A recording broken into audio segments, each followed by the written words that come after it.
Emil Sutovsky. Hi. Quite dramatic day here with Magnus Carlsen withdrawing, and I suppose you have seen some of the things that he said. What is your reaction to all of this? Well, first of all, we are sorry to see him withdrawing. We didn't get a confirmation of formal withdrawal from the tournament actually, because FIDE did not disqualify him from the tournament. It's only he was not paired for round number 9.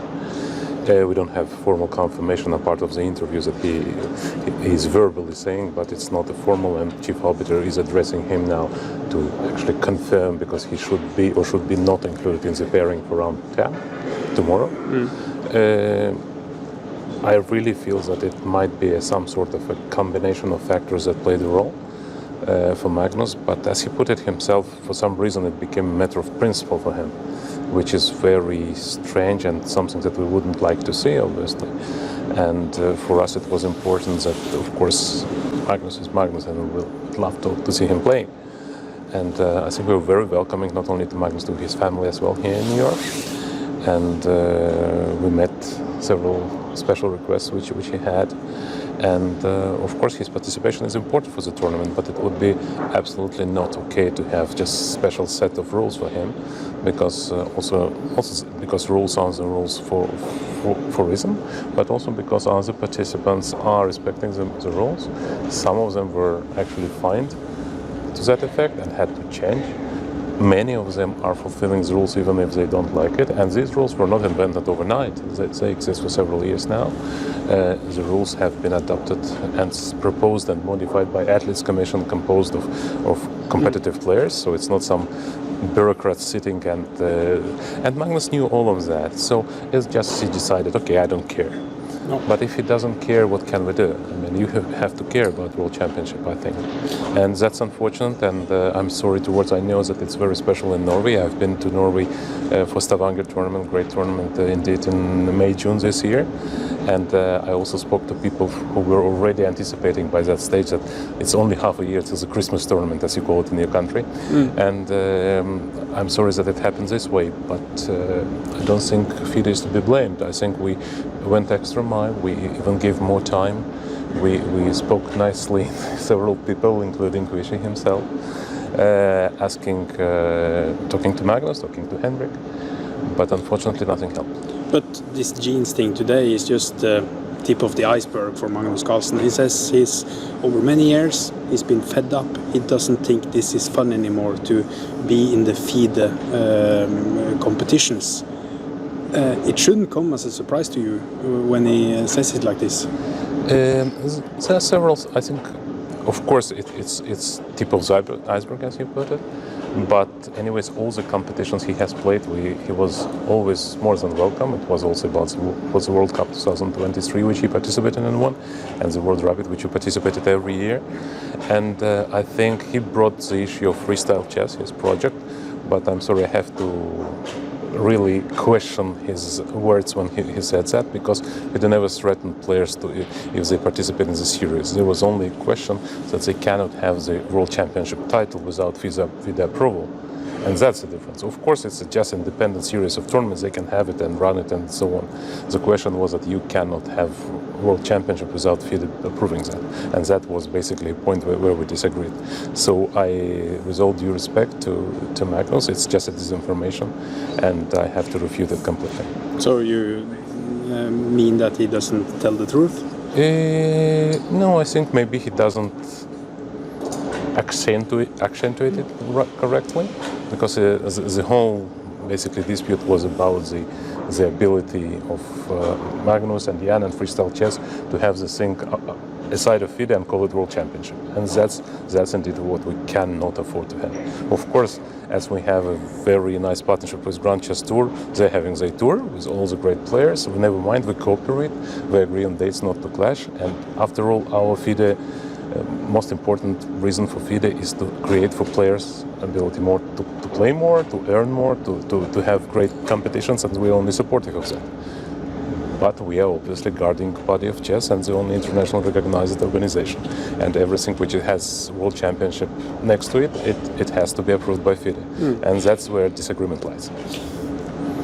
Is the chess world divided now as the greatest player at today now? leaves FIDE? Is the chess world divided? I don't think it is divided.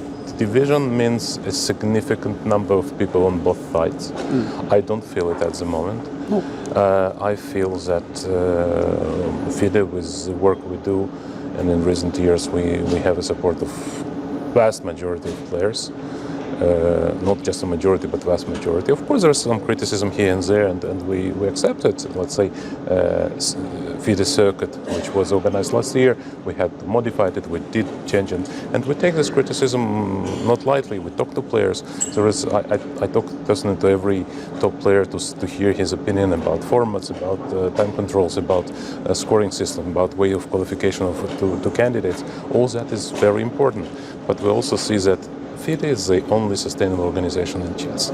You can do and tell whatever you want. You can try and smear campaigns that FIDE is an institution, which is, I don't know, many not nice words, which I don't want even to quote. But after all, we are doing year after year number of tournaments on the highest level, and you could see it here as well in New York. Only this year, I think the budget of our top events, top tier 1 events, is about $40 million. And we do it year after year again. And I don't think any private organization which would be, let's say, possibly created could compete with FIDE. Also because we are the only international body. I mean, you cannot compare private organization which is run for the sake of profit or for the sake of any sort of ambition with international federation. As long as federation does what it has to do, but we do deliver, and it's very difficult to argue with the fact. I remember a case of Garry Kasparov back in 1993, when FIDE was completely malfunctioning. You cannot even compare. Those who are following chess would know how bad the situation was back then, when Kasparov departed from FIDE because FIDE's inability to raise money towards most important tournament, to conduct a championship that should be. And still Kasparov called this departure from FIDE by that time his biggest mistake. But today FIDE is so strong, and we would love to have Magnus in. We would love to have him continue to play in the classical World Championship cycle and World Cup in all the events. But at the same time, no, I don't feel that once Magnus will declare that he will not compete in FIDE events, he will have, I don't know, half of the top players teaming up with him. Several players maybe, but I don't think they would be very, let's say, strongly anti-FIDE. Maybe they would be seizing an opportunity. That's possible. Yeah. And anyways, we are not fighting players. No. That's a very important point. For all these years, we have tried to secure better conditions for players. The prize funds in every tournament which we have in FIDE is more than double within the last, let's say, 6 years. And it's very important for us that we can really run with that. Thank you. Thank you. Emil, I have one question, yes. Finally, which is that will Magnus be now contacted? What will happen for this World Rapid and Blitz for now? Chief Arbiter has already contacted Magnus to make sure whether he participates in round 10, because he now has to be either included in the pairings for round 10 or excluded from the pairings for round 10. Because after this round, like in 10 minutes or 15 minutes, there will be pairings. So either Magnus confirms that he is out, and then he is out of the tournament for good, or he confirms that he will continue tomorrow. He can continue, and we will be happy if he continues. From what he says in his interview, it's unlikely to happen. But once again, it's his call, and we give this. We obviously do not disqualify him from event tomorrow, and of course not from the Blitz tournament. We would love him to participate, but let's see what he decides. Thank you. As the CEO for FIDE now, what do you think that will happen the next day? What will you do to, let's call it, try to get in contact with Magnus? Will you do that, or how do you think about this? No, I think. First of all, we shall see if he is in tournament or not. If he is out, he is not. if he's out of the tournament, it's very difficult now to say, look, you're out, but let's now think of the. I mean, that's his decision, and we have to focus to running proper tournament till the end. I mean, you have so many stars here, and I know in Norway it has always been Magnus and all the rest who are just sort of, Magnus and his rivals. That's the whole story. But for us, it's different. There's so many great players here, and the championship is really very, very strong. So we will focus obviously on having a great tournament here.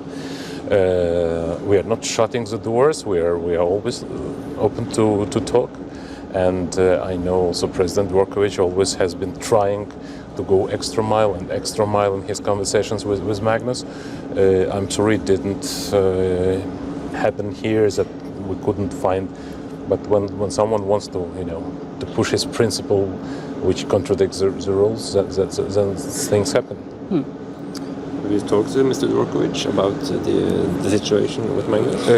We talked. I informed him at the moment when Chief Arbiter gave him the warning, and he was of the opinion that the Chief Arbiter, who is Alex Holacek, a renowned arbiter and very respected one, and Vishy Anand, who is the Chief of Appeals Committee, they are these two who have to take decisions, and indeed that was the prerogative of Chief Arbiter, and Vishy in case of any appeal or dispute where he has to interfere.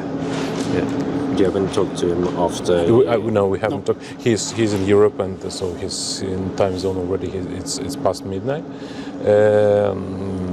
Anyways, I think we didn't get any sort of appeal, so Vishy didn't have formally to interfere. But in general, that was a call of a Chief Arbiter. It's not like we're hiding behind his back. I fully back the decision of Chief Arbiter not to be, but it was not my decision or call, because it's a decision of a Chief Arbiter in this situation, and I think he was fully correct. I'm just asking, are you surprised by the decision by Magnus, or did you see it coming in some kind of way? No, I'm surprised. I'm surprised because I think going to this tournament, we were also very welcoming again to his wishes and wishes of the family here to get to New York to be here.